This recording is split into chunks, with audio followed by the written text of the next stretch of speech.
마가복음 15장 39절에서 47절 말씀까지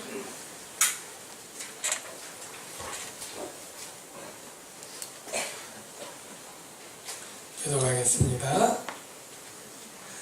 예수를 향하여 섰던 백부장이 그렇게 숨지심을 보고 이르되 이 사람은 진실로 하나님의 아들이었도다 하더라.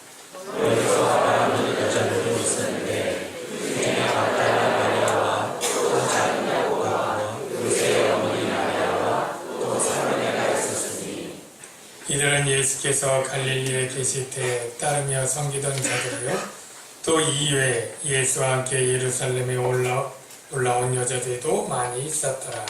그날은 주일 곧 안식일 전날이므로 저물었을 때 아리마대 사람 요셉이 와서 당돌이 빌라도에게 들어가 예수의 시체를 달라 하니 이 사람은 존경받는 공회원이요 하나님의 나라를 기다리는 자라.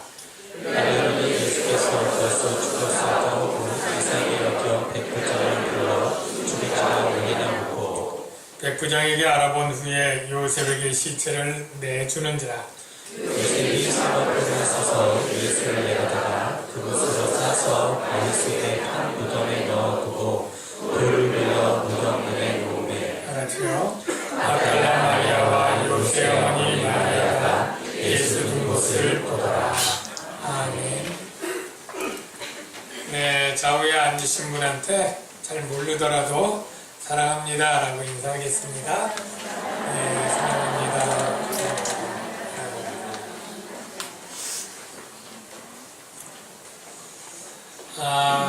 오늘 본문은 예수님이 십자가에 죽으신 이후에 백부장 고백과 여자들의 섬김 그리고 어떻게 장사를 지냈는가에 대한 그런 내용이 기록되어 있습니다.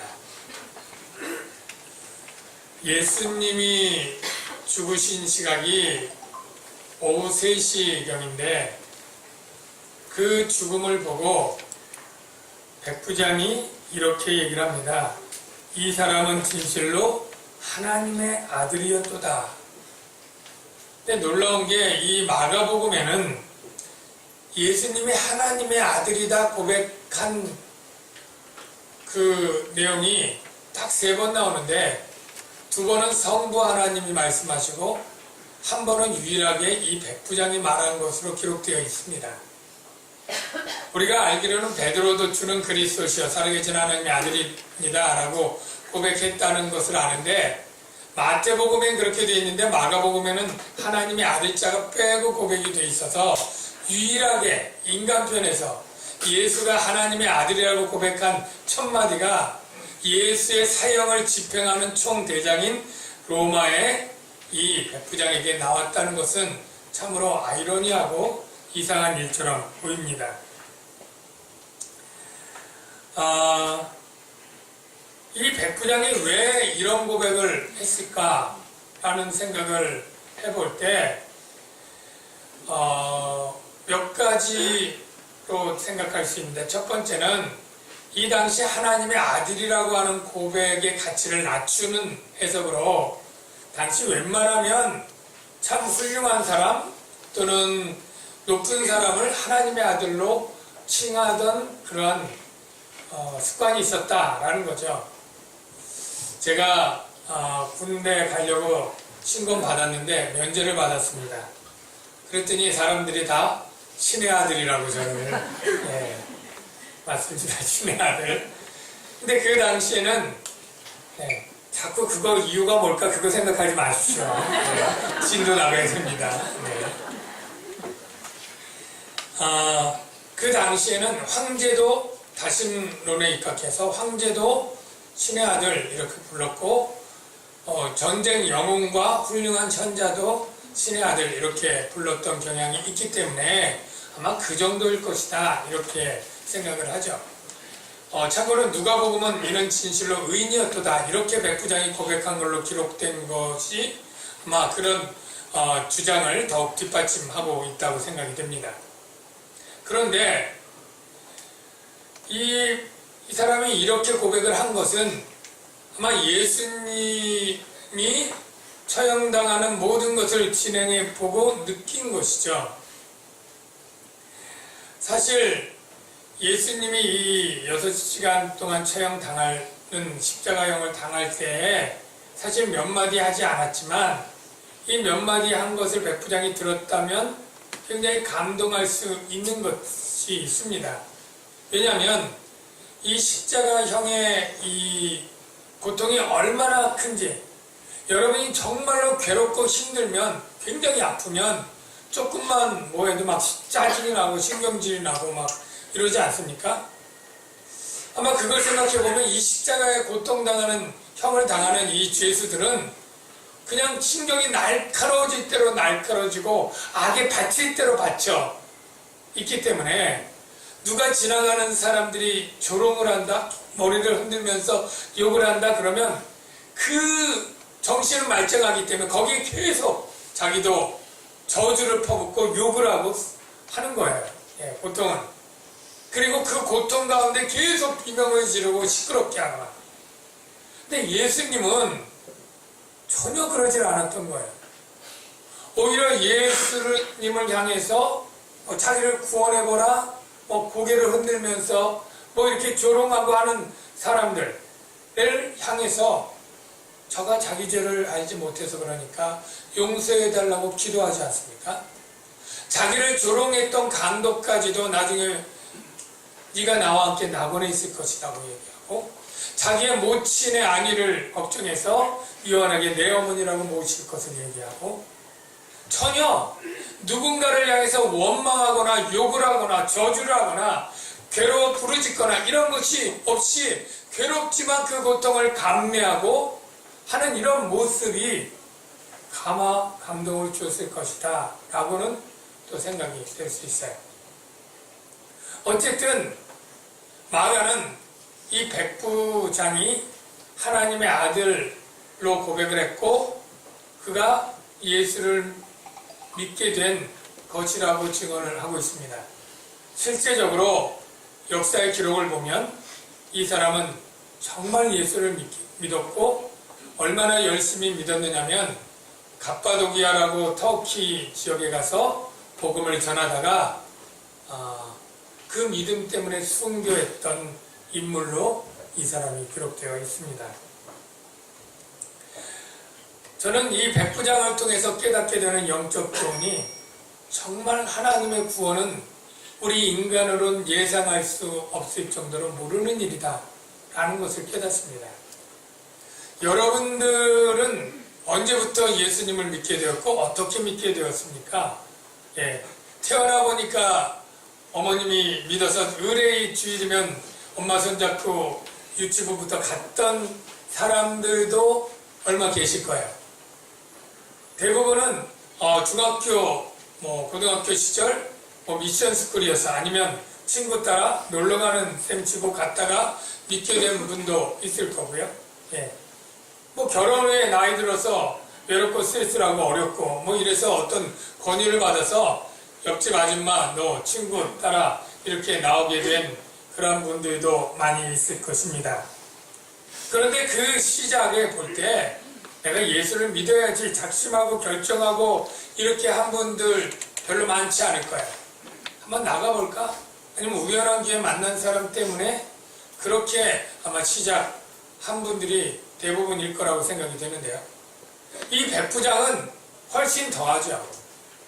이 백부장은 예수를 믿겠다고 계획을 세운 적도 의지를 가진 적도 결심하고 노력한 적도 전혀 없습니다. 상황을 보면 이 로마인 백부장은 로마 제국 내에 있다가 파견 근무차 이 유대로 온 것입니다.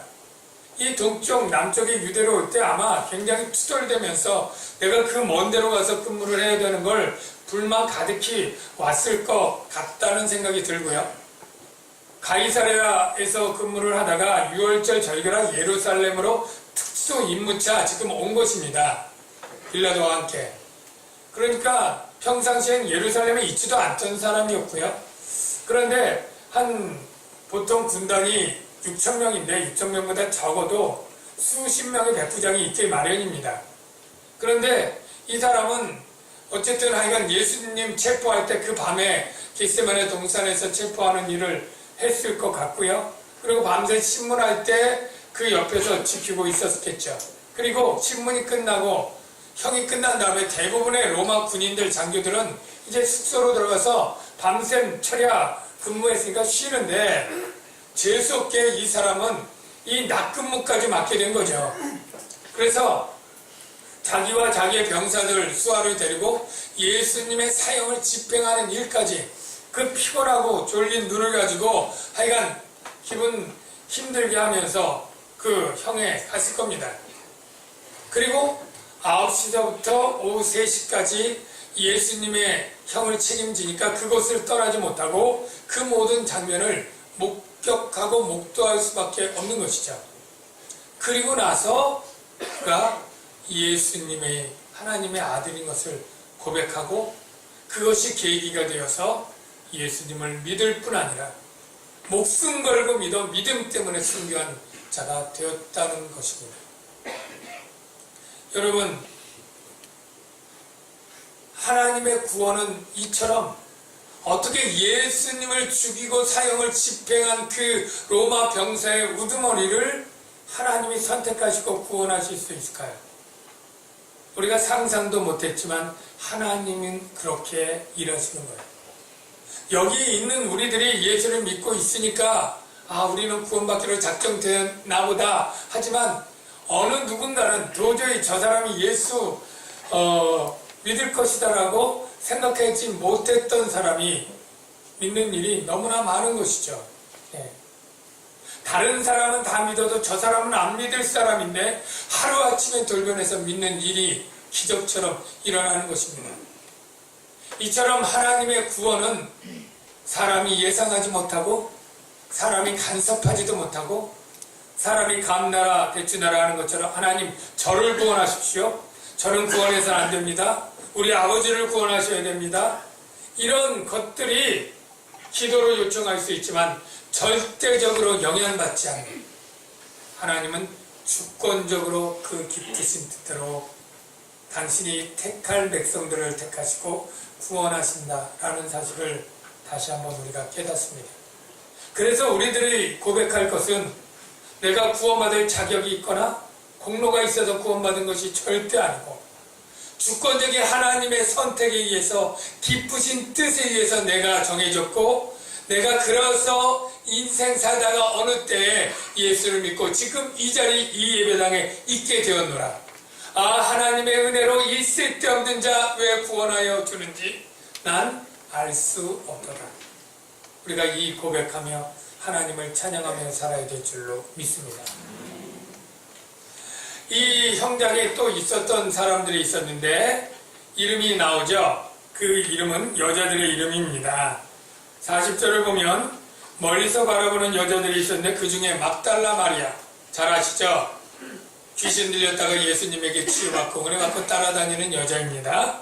또 작은 야고보와 요새 어머니 마리아, 이 작은 야고보는 예수님의 12제자 중에 큰 야고보가 있고 작은 야고보가 있어요.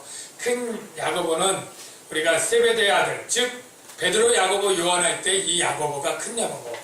그리고 이 작은 야고보는 다른 야고보인데 알페오의 아들 야고보라고 하는데 나중에 보니까 또 글루바라고 하는 이름을 가진 분이더라고요. 그분의 아들인 작은 야고보와 요새 어머니 마리아도 있었고요. 세 번째로는 살로메가 있었는데 살로메는 예수님의 이모입니다. 그러니까 야고보, 요한의 어머니이기도 하고 이모이기도 하죠. 이렇게 세 명의 여자가 등장을 하고요. 또 한 여자가 있는데 아주 유명한 누구죠? 예수님의 모친이 있었어요. 근데 모친의 이름이 있기도 하고 없는 데도 있고 한데 왜 그럴까 생각해 보니까 예수님의 모친은 그 6시간 내내 현장에 있지 않았다고 보여집니다. 왜냐하면 예수님이 고통당하는 것 못지않게 예수님의 모친이 얼마나 그 아들의 고통을 볼 때 찢어지는 아픔이 있겠어요. 거의 보통 그럴 땐 실신하지 않겠어요? 그렇게 힘들어 하는 그 모습에 예수님이 말씀하시잖아요. 내 어머니다, 라고 요한에게 말했다는 것은 요한이 그 어머니를 이제 어느 정도 시간 있다가 참아보지 못하는 그것을 감당하기 어려운 어머니를 모시고 집으로 모셔드리고 아마 요한도 끝날 때쯤에 다시 이렇게 형정에 온 것으로 추측을 합니다. 어쨌든 이 4명의 여자가 이름이 있고요. 그 외에 또 이름 없지만 갈릴리부터 따르고 섬기던 자들이 예루살렘에 올라와서 그 자리에 지키고 있었다는 것이죠. 참 이것도 보면 참 아이러니하죠. 예수님이 직접 선택하여 뽑은 12명의 제자들은 다 어디 갔습니까? 한 명은 예수님을 돈 30에 팔고 또 한 명은 저주하며 맹세하고 3번을 부인하고 다른 사람들은 다 도망가지 않았습니까? 요한이 있었죠. 요한이 있었지만 요한도 결국에 예수님의 어머니 모시고 갔다 오면서 이 6시간 형을 지키지 못했어요. 오로지 지킨 것은 백부장하고 이 여인들이었다는 거예요. 저는 이렇게 볼 때 하나님 나라의 이 구속 사건을 이룰 때 하나님께서 우리 남자들을 또한 사용하시기도 하지만 이 여성들을 또한 이 마지막 예수님의 위로자로 세우시고 마지막 장사의 목격자로 세우시고 증인이 되게 하시는 그러한 귀한 일들을 또 공생애 동안에는 이 예수님과 사도들을 봉양하고 섬기는 일을 맡기는 귀한 일들을 시켰다는 것을 보면서 참 우리 하나님은 남자와 여자를 지을 때 구별하여 지으셨지만 차별하지는 않으신다는 거예요. 똑같이 존중하고 똑같이 귀히 여기신다는 사실을 우리는 기억해야 합니다. 네. 구별과 차별은 엄연히 다른 것이죠. 차별은 누구는 우월하고 누구는 열등하니까 다르게 대우하는 것입니다. 그러나 구별은 우열 때문에 다르게 대하는 것이 아니라 그에 가진 성품과 은사와 특징을 따라서 그가 잘하는 것들을 잘하게 하고 또 그렇게 다르게 대하는 것이 우열 때문이 아니라 그에 가진 은사와 성품, 기질로 다르게 대하는 것이죠. 그런데 이 기독교의 이러한 구원에 있어서도 하나님은 외모를 보지 않고 남자와 여자, 부자와 가난한 자, 어떤 사람도 차별하지 않지만 이 세상의 타락한 문화는 조금 가진 자가 없는 자를, 힘 있는 자가 약한 자를, 그래서 남자가 여자를 차별하는 문화가 죄악된 문화로 세상에 가득 차게 되었다고 보여집니다. 하나님의 모세의 율법은 아니지만 이 유대교는 어떻습니까? 유대교는 마음에 안 들면 여자를 이혼 증서를 내서 쉽게 이혼시키고 정말로 가난하게 만들기도 하죠. 여자들은 숫자에 세지도 않고 그렇게 하죠. 자기들은 또 첩을 들고 여러 번 중원해도 여자들의 허물이 있으면 그렇게 쉽게 이혼시키는 그러한 일이 유대교 문화에 있고요. 우리가 익숙한 유교 문화도 그렇죠. 유교는 어떻습니까? 칠거지약이라는 말 여러분 아시죠? 7가지 여자들의 악을 찾는데 거기 보면 아이 못 낳는 거, 꼭 여자들 잘못 아닌 거 여러분 다 아시죠?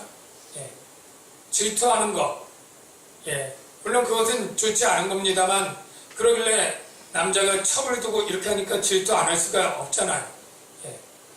또 말이 많은 것, 그래서 암탉이 울면 집안이 망한다, 뭐 이런 나쁜 속담이 있고요. 더 나쁜 것은 여자와 북어는 뭐 이러면서 하는 속담도 있더라고요. 이게 다 유교 전통 가운데 나오는 여성차별의 사상이 담긴 그러한 세상 문화입니다. 이슬람교는 어떻습니까? 이슬람교 뭐 여러 가지 있지만 차도르라는 것은 여자를 머리부터 발끝까지 다 가리게 만들어서 이 여자를 피부가 다른 남자에게 노출되지 않도록 하는데 남편이나 뭐 오빠나 가족 외에는 다른 남자의 눈을 보지 못하게 합니다. 자기들은 첩을 4명씩이나 아내를 두면서 여자에게는 다른 남자 눈도 못 맞추게 하고요. 수영복도 다 전신 가리는 차도르형 수영복을 입어야만 수영하게 하는 그러한 문화가 있죠. 우리 기독교는 전혀 그렇지 않습니다. 하나님은 구별하되 동등되게 지으셨죠. 그런데 아직도 이런 세상의 문화가 한국 사회에도 많이 있어서 저는 뭐 직장 생활을 이렇게 회사 생활을 해본 적이 없습니다만은 하게 되면 이야기들을 많이 듣게 되는데 이 여자들 같은 데는 똑같이 대학 나오고 똑같이 들어가도 남자들에 비해서 승진이 밀리고 또 같은 일을 하면서도 봉급을 차등받는 경우도 있고요.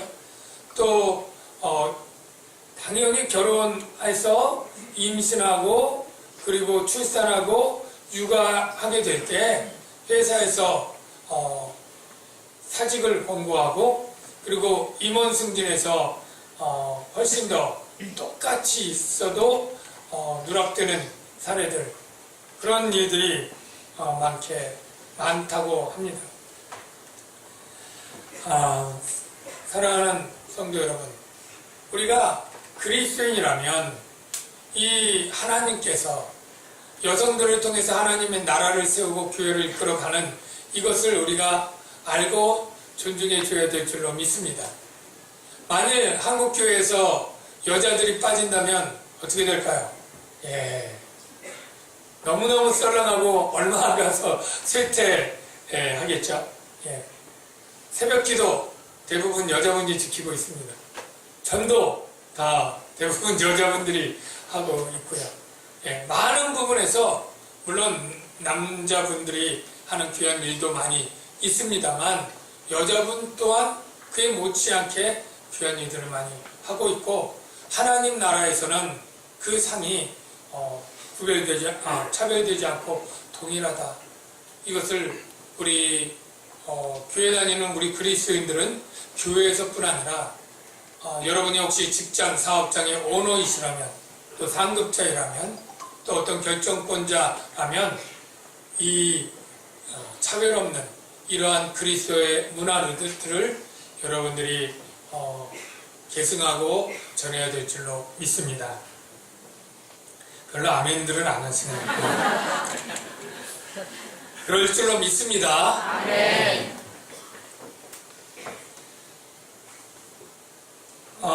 예수님이 죽으시고 이제 오후 3시경에 죽으셨는데 그날은 준비일 곧 안식일 전날이고 저물어 가고 있었다라고 합니다.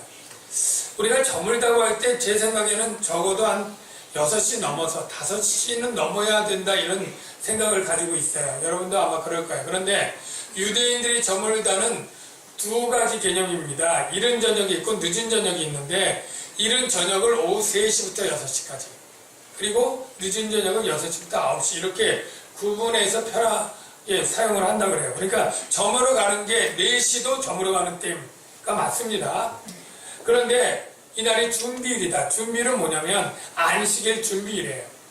유대인들은 안식일에 아무 일도 하지 않기 때문에 밥도 짓지 않고 불도 켜지 않고 뭐 하기 때문에 그 안식일 전날 미리 다 해야 됩니다. 안식일날 깜빡 잊고 불을 안 켰으면 그 밤은 깜깜하게 지내야 돼요. 불을 켤 수가 없으니까. 아니면 이방인 불러가지고 불 켜게 해야 돼요. 그러니까 미리 어둡지 않아도 미리 켜야 되고 미리 뭘 해야 되죠. 그래서 안식일 전날을 통영 준비일이다 이렇게 표현을 합니다. 그런데 이날은 특별하게 안식일만 준비해야 되는 날이 아니라 뭐예요? 6월절하고 안식일이 겹쳤어요. 이날은 꼭 이렇게.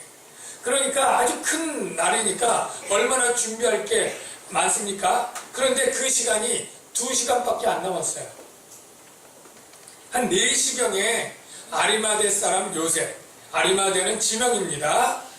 예루살렘 한 32km 북동쪽에 있는 무슨 동네래요. 하여간 그 요셉이 공회원이고 한데 빌라도를 찾아간 겁니다. 왜 찾아갔느냐?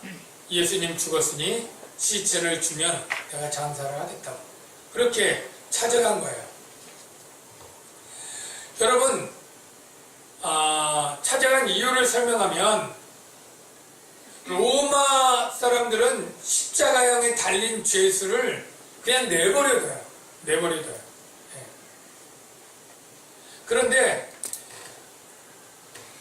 왜 내버려두냐면 보통 죄수가 평균 이틀에서 3일 버틴다 그래요. 예수님은 6시간 만에 돌아가셨잖아요. 이게 굉장히 이상하고 특이한 일이라고요.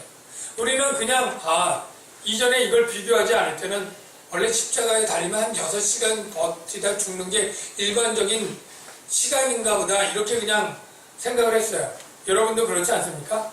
근데 보통은 이틀, 3일 동안 그 고통을 최대한 하여간 겪다가 해서 죽는 거죠.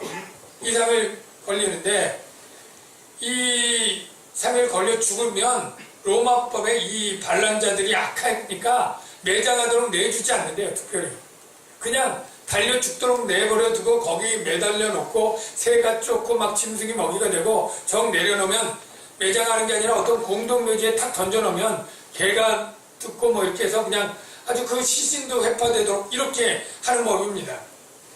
그런데 예수님은 6시간 만에 죽으신 거예요.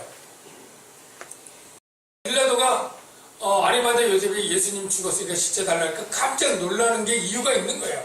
여기 보면 기이 여겼다 그랬는데 기이 여긴 이상이 여겼다.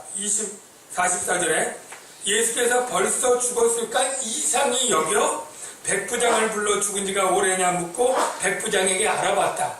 이게 이해가 되는 게 이상이 여기는 게 충격적으로 놀랐다는 거예요. 깜짝 놀랐다는 거예요. 아니 벌써 그럴 리가.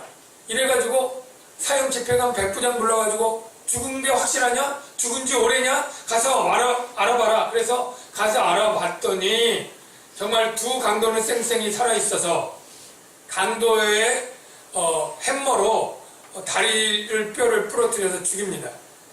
이것도 이상한 게 왜 보통 죽이면 머리를 쳐서 죽이는데 왜 다리를 쳐서 죽일까? 이게 전 궁금했어요. 여러분 안 그런가요?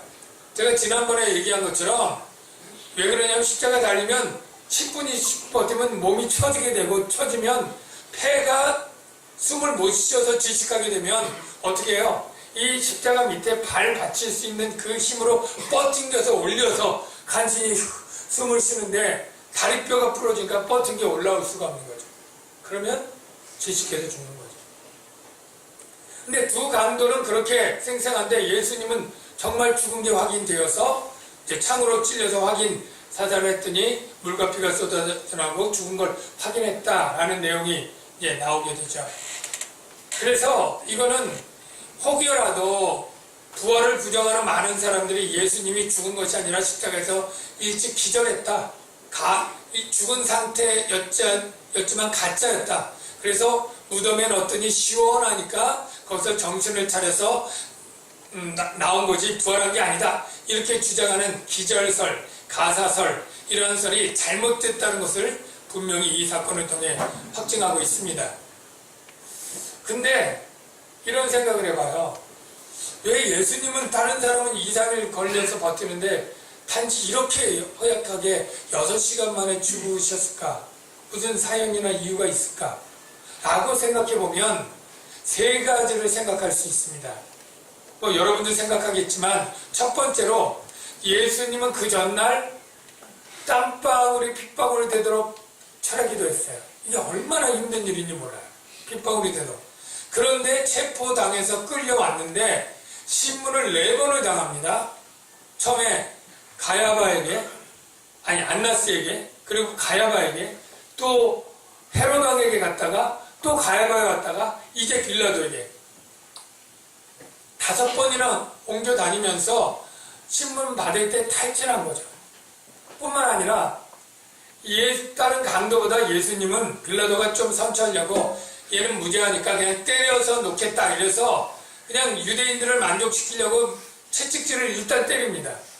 그래서 그 가죽 채찍으로 맞고 이미 거의 속된 말이죠. 반 죽은 그러한 상태로 완전히 기운과 체력이 다 소진된 것이죠. 그러니까 예수님은 그 가로 십자가도 못 지고 쓰러지시지 않습니까? 그러니까 예수님은 이미 이렇게 거의 반 죽은 상태에서 십자가에 달렸기 때문에 일찍 죽으셨다. 이렇게 이해할 수 있는 부분이 있고요. 두 번째로는 예수님은 죽으시면 언제 죽으셔야 되느냐 하면 6월절 양 잡는 시간에 죽어야 됩니다. 왜냐하면 예수님은 세상 죄를 지고 가는 하나님의 어린 양으로 오셨기 때문에 바로 예수님은 자신의 죄가 아니라 인류의 죄를 대속하고 속죄하고 구원하기 위한 그러한 희생제물로 오신데 바로 예수님이 죽은 이 오후 3시가 한참 성전에서 뭐예요? 양들을 죽이면서 그 밤에 먹을 어린 양을 죽이는 그 시간이에요. 그러니까 양 죽을 시간에 하나님의 어린 양이 같이 죽기 위해서 빨리 죽으셨다. 이렇게도 되겠죠. 그런데 제가 이번 말씀 준비하면서 또 하나의 새로운 주장을 깨닫게 되었는데 그것은 무엇이냐면 하나님이 예수님을 너무 사랑했기 때문에 그 죽음의 고통을 오래 놔두지 않고 그 오랜 고통을 2, 3일 동안 하지 않고 바로 하나님의 퍼부은 진도가 다 퍼부어지고 그 쓴 잔을 다 마시고 구원이 성취되자마자 그 영혼을 데려가셨다. 하나님의 안식과 하나님의 영광의 나라로 영혼을 데려가셨다 하는 것이죠. 제가 이것을 보면서 하나님이 이 죽음은 하나님의 사랑으로 이루어진 것이다 라는 것을 깨달으면서 오늘날 우리 그리스도인들의 죽음에 대한 생각들을 조금은 다시 해볼 필요가 있다 이런 생각을 합니다. 여러분 중에 일찍 죽고 싶은 분 계십니까? 없으실 줄로 믿습니다. 예. 할 수 있다면 오래 살고 싶고 또 건강하게 살고 싶으시겠죠.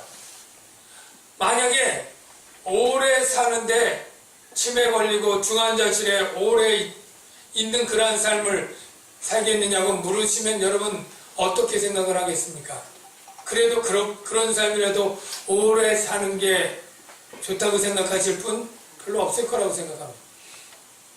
제가 잘 아는 목사님이 아버님도 목사님이셔요. 원로 목사님이셨는데 그렇게 많은 연세 아니고 70대 후반인데 쓰러지셨고 뇌출혈로 반뇌사 상태가 되셨어요. 병원에 옮겼지만 소망이 없고 그러나 무슨 치료를 하면 생명 연장을 할 수 있는 치료를 할 수가 있는데 뭐 산소호흡기 끄고 심장을 뛰게 하고 뭐 링거를 꺾고 뭐 여러 가지 하면 그 생명을 오래 연장할 수 있어요. 그걸 하겠냐고 보호자에게 물었답니다. 근데 이 목사님 아무 주의도 꽂지 말고 그 연장술을 하지 말라고 얘기를 했습니다. 그때 그 누나들은 반대를 했답니다.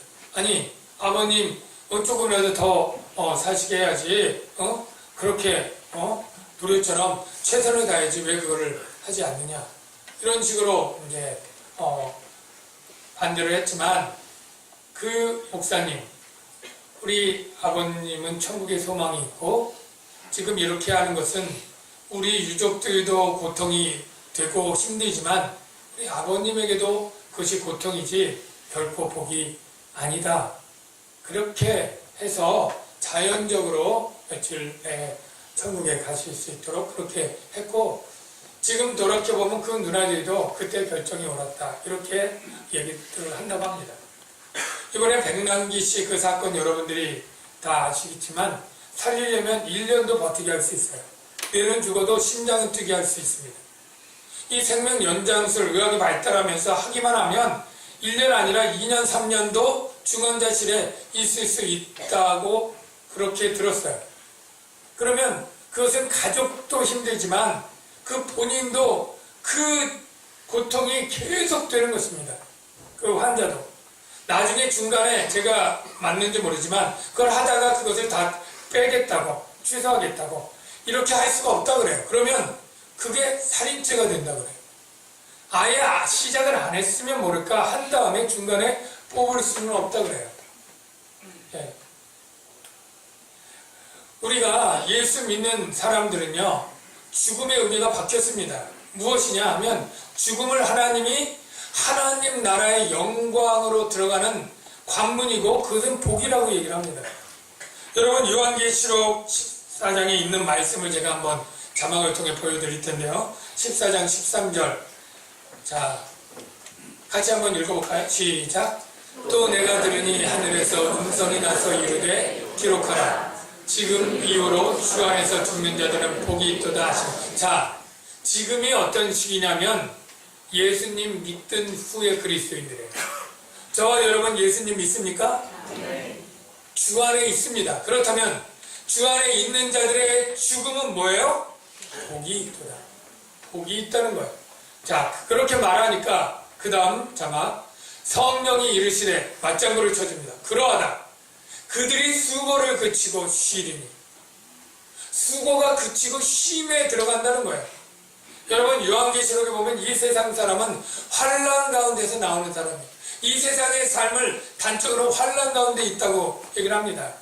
우리의 삶이 행복하고 좋은 것 같아도 믿음 안에 살아가는 이 세상은 환난의 삶이요, 모세의 표현에 의하면 수고와 슬픔뿐이요. 그런 삶이죠. 오히려 이 세상의 삶을 그치고 천국에 가면 쉼이 있고 영광이 있고 희락이 있고 기쁨이 넘치는 거예요. 그렇다고 여러분, 아 빨리 죽어야지 이렇게 또 결단하고 뭔 일을 해서는 절대 안 됩니다. 사도 바울이 그랬잖아요. 아, 내가 이 세상에서 사는 게 좋은가, 천국 가서 주님과 같이 있는 게 좋은가. 주님과 같이 있는 것이 나는 소원이고 더 좋다.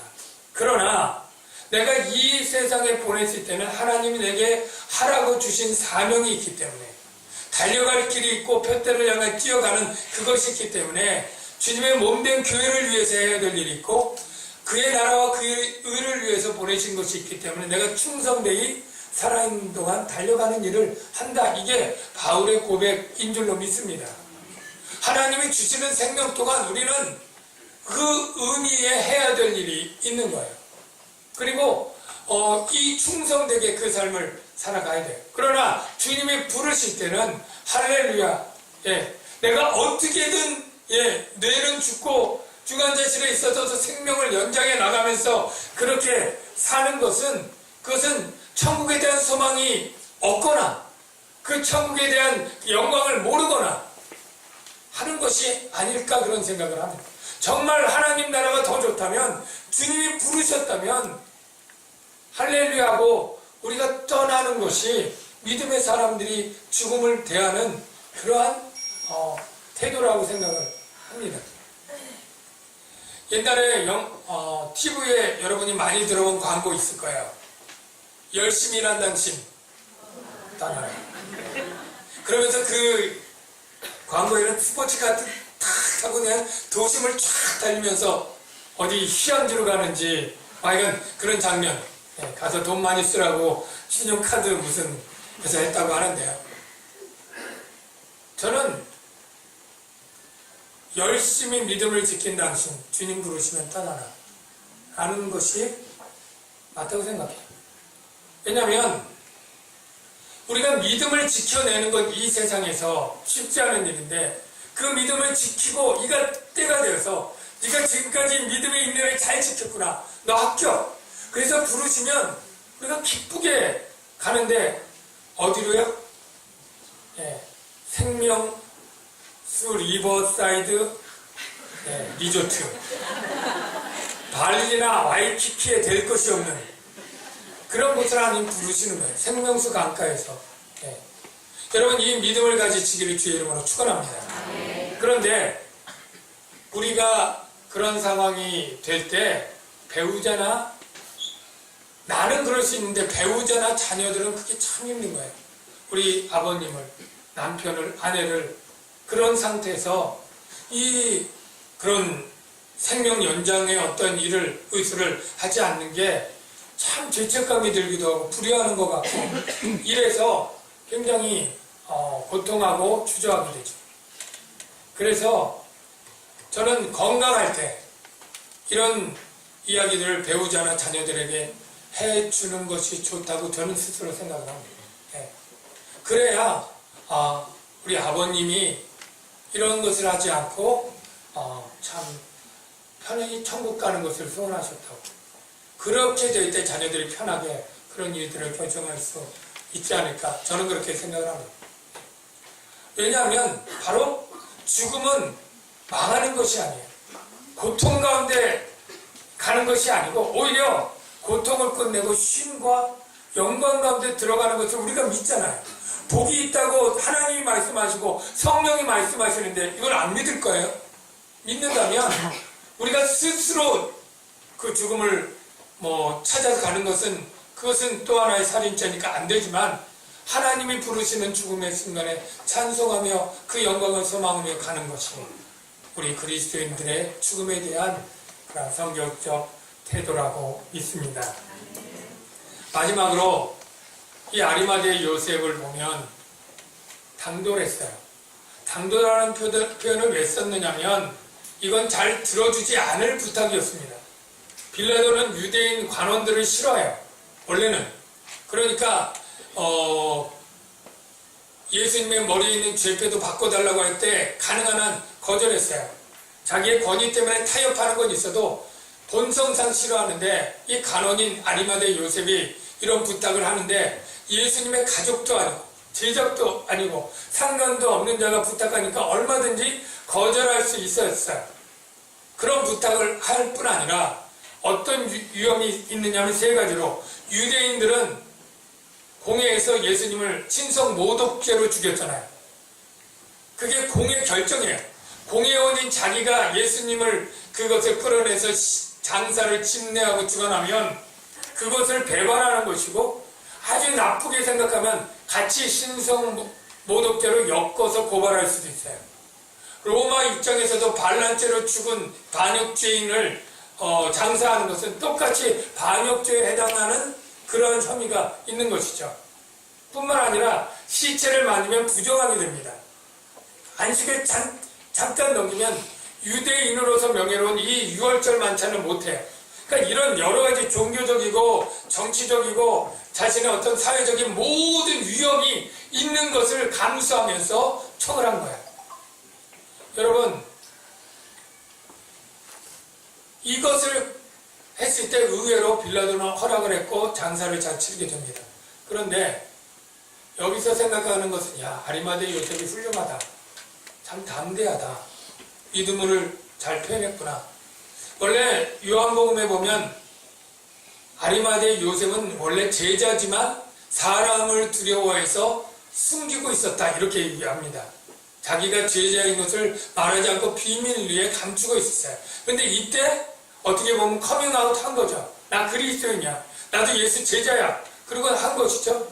많은 위험을 무릅쓰고 이 용기와 신앙 고백을 칭찬할 수 있는 것은 당연한데, 저는 좀 더 나아가서 이 사람이 이렇게 신앙 고백할 수 있었던 동력이 무엇이냐, 원인이 무엇이냐가 궁금합니다.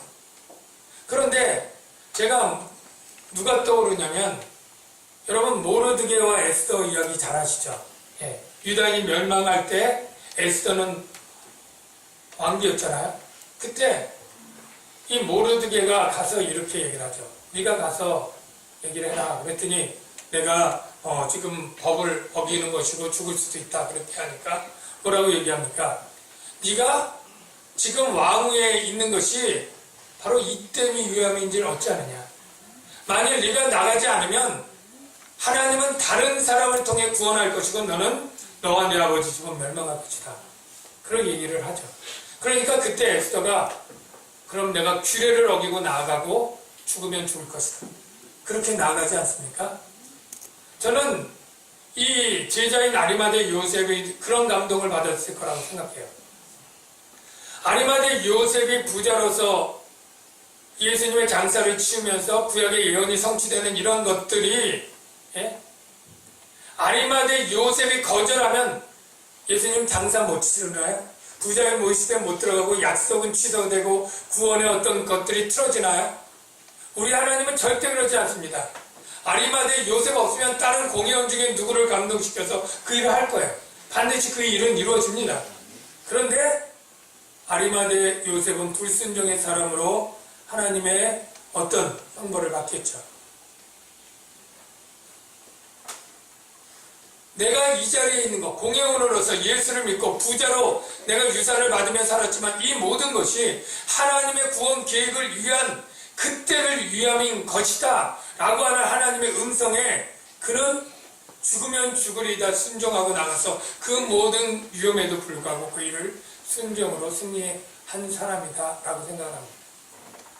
사랑하는 성도 여러분, 하나님이 여러분들을 이 시대 이 세상에 살 때도 많은 일들을 부르시고 명령할 때 우리들은 때때로 핑계를 댑니다. 지금 제가 상황이 여의치가 않았어요.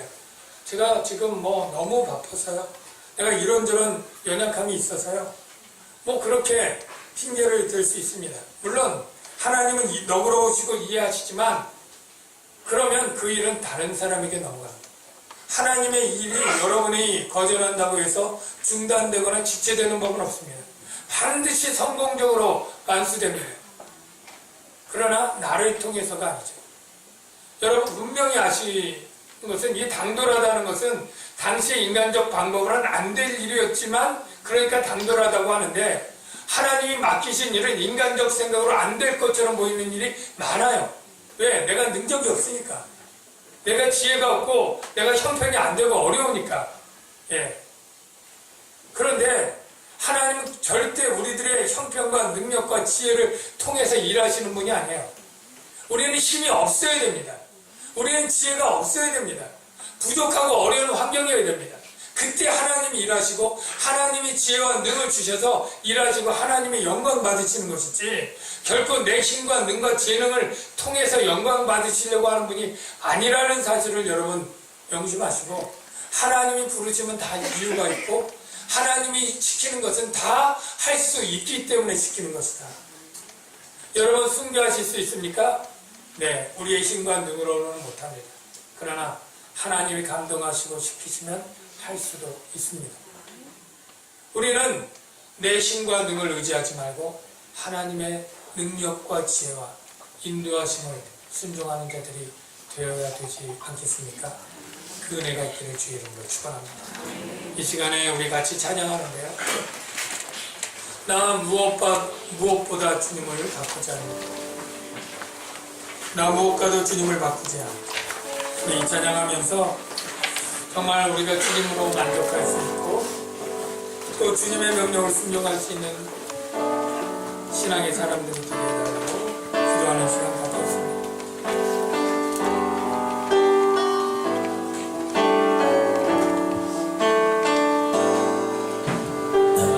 나도 주님을 바꾸지 않으리 다른 어떤 은혜 구하지 않으리 오직 주님만이 내 삶의 도움이시니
주십시오.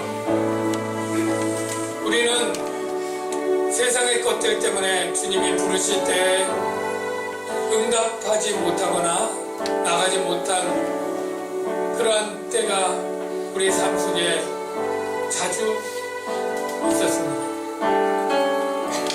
여러 가지 환경을 돌아보고 두려워서, 무서워서 순종하지 못한 일도 있었고요.